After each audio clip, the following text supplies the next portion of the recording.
আমরা এখন যাচ্ছি ঢাকা বিশ্ববিদ্যালয়ের ঐতিহ্যবাহী জগন্নাথ হলে আয়োজিত সরস্বতী পূজা দেখতে। আর তাই আমরা ঢাকার সোনিয়াকড়া থেকে মৌমিতা বাসে করে ঢাকা মেডিকেলে যাচ্ছি। ঢাকা বিশ্ববিদ্যালয়ের জগন্নাথ হলের সরস্বতী পূজা একটি ঐতিহ্যবাহী ও সাংস্কৃতিক উৎসব, যা কেবল ধর্মীয় অনুষ্ঠানের গণ্ডিতেই সীমাবদ্ধ নয়, বরং এটি শিক্ষা, সংস্কৃতি ও সম্প্রীতির এক অপূর্ব মেলবন্ধন।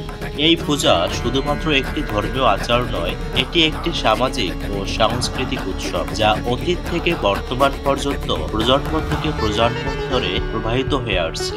আজ আমরা এই ঐতিহ্যের ইতিহাস ও বর্তমানের আয়োজন নিয়ে কথা বলবো, যা শুনে আপনারা মুগ্ধ হবেন। জগন্নাথ হল ঢাকা বিশ্ববিদ্যালয়ের প্রাচীন ও ঐতিহ্যবাহী ছাত্রাবাসগুলোর মধ্যে অন্যতম। এই হলের প্রতিষ্ঠা 1921 সালে। ঢাকা বিশ্ববিদ্যালয়ের প্রতিষ্ঠার সাথে জগন্নাথ হলের সরস্বতী পূজা শুরু হয়েছিল সেই ব্রিটিশ আমল থেকেই। তখন থেকেই এই পূজা শুধুমাত্র ধর্মীয় অনুষ্ঠান নয়, বরং একটি সাংস্কৃতিক ও সামাজিক মিলন মেলায় পরিণত হয়েছে।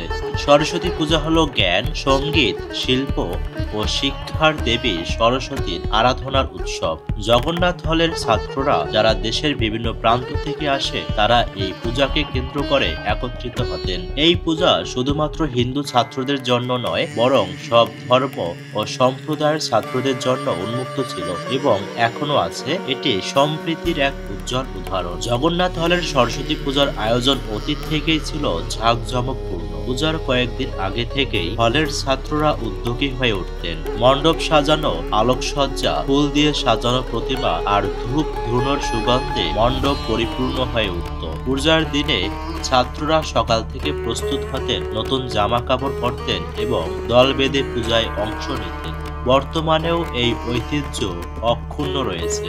এখনো জগন্নাথ হলের সরস্বতী পূজা উদযাপিত হয় সমান উদ্যম ও উৎসাহে। মণ্ডপ সাজানো হয় ফুল, আলপনা ও রং বেরঙের আলোকসজ্জায়। প্রতিমা তৈরি করা হয় শিল্পসম্মতভাবে, যা দেখতে দর্শকরা ভিড় জমান। পূজার দিনে ছাত্ররা সকালে স্নান সেরে নতুন পোশাক পরেন এবং পূজায় অংশ নেন। পূজার পর প্রসাদ বিতরণ করা হয়, যা সবাই মিলে ভাগ করে খান।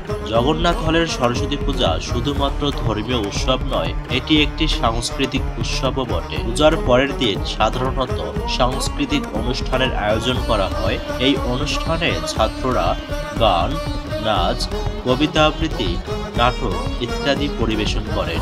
এই অনুষ্ঠানে অংশ নেয় সব ধর্ম ও সম্প্রদায়ের ছাত্ররা, যা সম্প্রীতির এক উজ্জ্বল দৃষ্টান্ত। বর্তমানে জগন্নাথ হলের সরস্বতী পূজা আগের চেয়েও বেশি জাঁকজমকপূর্ণ হয়ে উঠেছে। এখনো এই পূজা শুধুমাত্র ধর্মীয় অনুষ্ঠান নয়, বরং এটি একটি সামাজিক ও সাংস্কৃতিক উৎসব। এই পূজা শুধুমাত্র জগন্নাথ হলের ছাত্রদের জন্য নয়, বরং ঢাকা বিশ্ববিদ্যালয়ের সব ছাত্রছাত্রী, শিক্ষক ও কর্মকর্তা কর্মচারীদের জন্য উন্মুক্ত। এই পূজা সম্প্রীতির এক উজ্জ্বল উদাহরণ, যা আমাদের সমাজে শান্তি ও সম্প্রীতির বার্তা বহন করে। জগন্নাথ হলের সরস্বতী পূজা শুধুমাত্র একটি ধর্মীয় অনুষ্ঠান নয়, এটি একটি ঐতিহ্য, একটি সংস্কৃতি, একটি সম্প্রীতির মেলবন্ধন। এই পূজা আমাদের শেখায় কিভাবে বিভিন্ন ধর্ম ও সম্প্রদায়ের মানুষ একসাথে মিলেমিশে থাকতে পারে। এই পূজা আমাদের শেখায় কিভাবে ঐতিহ্যকে ধরে রেখে সামনের দিকে এগিয়ে যেতে হয়।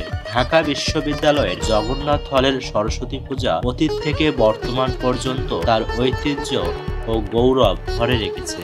এই পূজা শুধুমাত্র একটি অনুষ্ঠান নয়, এটি একটি অনুভূতি, একটি আবেগ, একটি সম্প্রীতির প্রতীক। এই পূজা আমাদের মনে করিয়ে দেয় আমাদের সমৃদ্ধ সংস্কৃতি ও ঐতিহ্যের কথা। এই ভিডিওটি দেখে আপনারা নিশ্চয়ই মুগ্ধ হয়েছেন। জগন্নাথ হলের সরস্বতী পূজা আমাদের সকলের হৃদয়ে এক বিশেষ স্থান দখল করে আছে। এই ঐতিহ্য যেন চিরকাল বেঁচে থাকে, এই কামনা করি। ধন্যবাদ।